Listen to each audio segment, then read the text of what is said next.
बिस्मिल्लाहिर्रहमानिर्रहीम। Dear students, आज का जो हमारा टॉपिक है वो है evidence of atom. Evidence of atom के बारे में अगर हम बात करते हैं तो इसमें एटम को हम पहले स्टडी कर चुके हैं। एटम क्या होता है? ये मैटर का स्मॉलेस्ट पार्टिकल होता है जिसे हम क्या कहते हैं? एटम कहते हैं। ये लास्ट टाइम भी हम रिपीट कर चुके हैं कि किसी भी कोई भी चीज़ ले लें, आप उसको कट करते जाएं, लास्ट वाला जो पीस बचता है जिसे आप मज़ीद कट नहीं कर सकते, जो अनकटेबल होता है, अनडिवाइडेबल होता है, उसे हम एटम कहते हैं। मतलब कि जिसको हम फर्दर डिवाइड नहीं कर सकते। अभी रिसेंट जो हमारे पास रिसर्चेज हैं, इसमें हम एटम को electron, proton, neutron, neutrino, anti neutron, hyperon में डिवाइड कर सकते हैं। अब मतलब कि ये जो हैं ये एटम के पार्टिकल्स हैं। अब इसमें से कुछ पार्टिकल्स फंडामेंटल हैं और कुछ जो हैं वो सब एटॉमिक पार्टिकल्स हैं। इसके जो फंडामेंटल पार्टिकल्स हैं वो हैं इलेक्ट्रॉन, प्रोटॉन एंड न्यूट्रॉन। बाकी जो भी पार्टिकल्स हैं वो इसके सब एटॉमिक पार्टिकल्स हैं।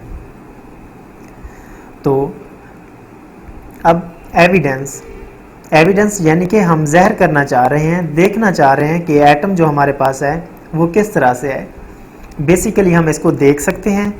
तो हमारे पास जो बेस्ट पॉसिबिलिटी होती है इसको देखने की, एविडेंस करने की, तो किस तरीके से किसी ऐसी चीज़ से कर सकते हैं कि हमारे पास मतलब कि इसको देखने के लिए जो हमारे पास बेस्ट पॉसिबिलिटी होती है वो क्या होती है, हम इसको किस चीज़ से देख सकते हैं, किस तरह से इसकी एविडेंस ले सकते हैं। तो उसके लिए हमारे पास एक स्पेसिफिक इंस्ट्रूमेंट होता है जिसे हम क्या कहते हैं? माइक्रोस्कोप कहते हैं। अब माइक्रोस्कोप फिर दो तरह के होते हैं। एक होता है इलेक्ट्रॉन माइक्रोस्कोप और दूसरा होता है लाइट माइक्रोस्कोप। ये दो तरह के माइक्रोस्कोप होते हैं जो कि स्मॉलेस्ट थिंग्स को देखने के लिए इस्तेमाल होते हैं, क्योंकि माइक्रो का मतलब ही स्मॉल है। जो स्मॉलेस्ट चीज़ों को देखने के लिए इस्तेमाल होते हैं उन्हें हम क्या कहते हैं? माइक्रोस्कोप कहते हैं। अब जो इलेक्ट्रॉन माइक्रोस्कोप है इससे हम एविडेंस ऑफ एटम को देख सकते हैं, यानी कि एविडेंस ऑफ एटम हमें इससे मिल जाता है। एटम को अच्छे तरीके से इलेक्ट्रॉन माइक्रोस्कोप से ही हम देख सकते हैं। क्यों देख सकते हैं? क्योंकि जो इलेक्ट्रॉन माइक्रोस्कोप है इसमें बीम ऑफ इलेक्ट्रॉन यूज़ होती है।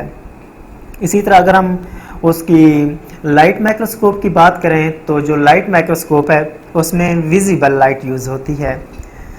तो अब इसको स्टडी करने से पहले सबसे पहले देख लेते हैं कि वेवलेंथ क्या चीज़ होती है। वेवलेंथ जिसे हम लैम्डा से रिप्रेजेंट करते हैं वो क्या चीज़ होती है। अब मीन पोजीशन से ऊपर वाली जो मूवमेंट होती है उसको हम कहते हैं क्रस्ट, और जो मीन पोजीशन से नीचे वाली मूवमेंट होती है उसे हम ट्रफ कहते हैं। अब जो दो सक्सेसिव क्रस्ट होते हैं उनके दरमियान जो डिस्टेंस होता है उसे हम क्या कहते हैं? वेवलेंथ कहते हैं, और उसको हम लैम्डा से रिप्रेजेंट करते हैं। अब क्वेश्चन है यहाँ पर कि जो लाइट माइक्रोस्कोप है उसके ज़रिए हम एटम को क्यों नहीं देख सकते?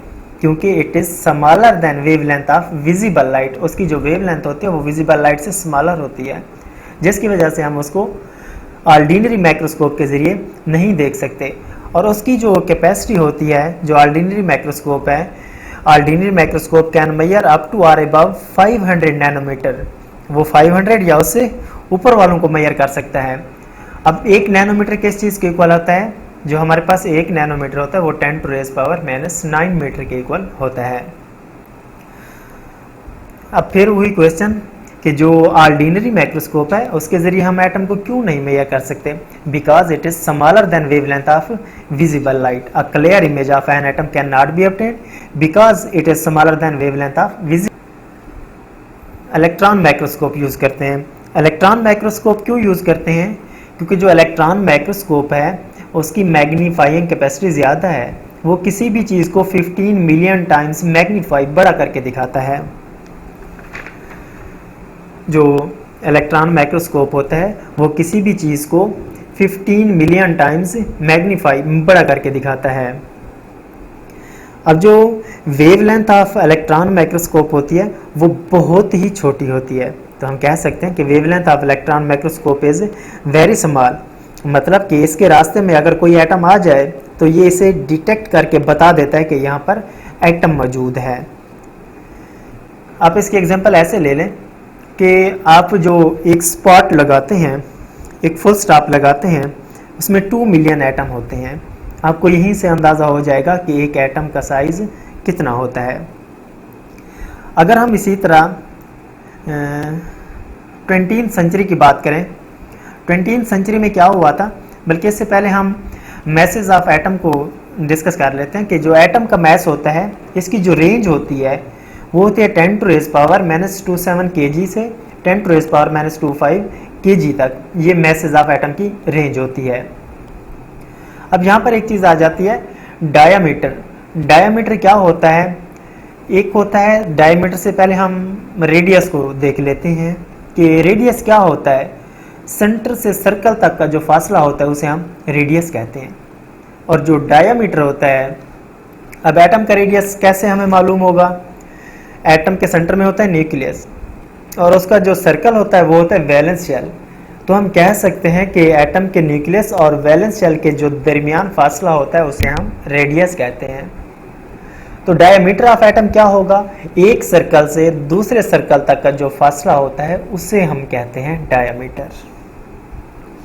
तो इसके बाद अगर 20वीं सेंचुरी की बात की जाए, तो अगर हम 20वीं सेंचुरी की बात करें तो एक्सरे के ज़रिए हमने कितने साइज़ के एटम को देख लिया। यहाँ पर हम एक्सरेज की बात करते हैं कि इस एक्सरेज के ज़रिए हमने कितने साइज़ के एटम्स को देख लिया या कितने साइज़ के एटम को हम देख सकते थे। एक्सरेज के ज़रिए हम 2 × 10⁻⁻10 मीटर के साइज़ के एटम्स को हम देख सकते थे। मीन के 0.2 नैनोमीटर जिसका साइज़ होता था उसको हम देख सकते थे। एक्सरे 20वीं सदी में हमें यही कुछ बता सकती थी। इसमें हमने मज़ीद छोटे से छोटे ऑब्जेक्ट की तरफ मूव किया, उसमें फिर वही चीज़ जो डायमीटर हम पहले डिस्कस कर चुके हैं। ये था हमारे पास आज का टॉपिक जो एविडेंस ऑफ एटम था।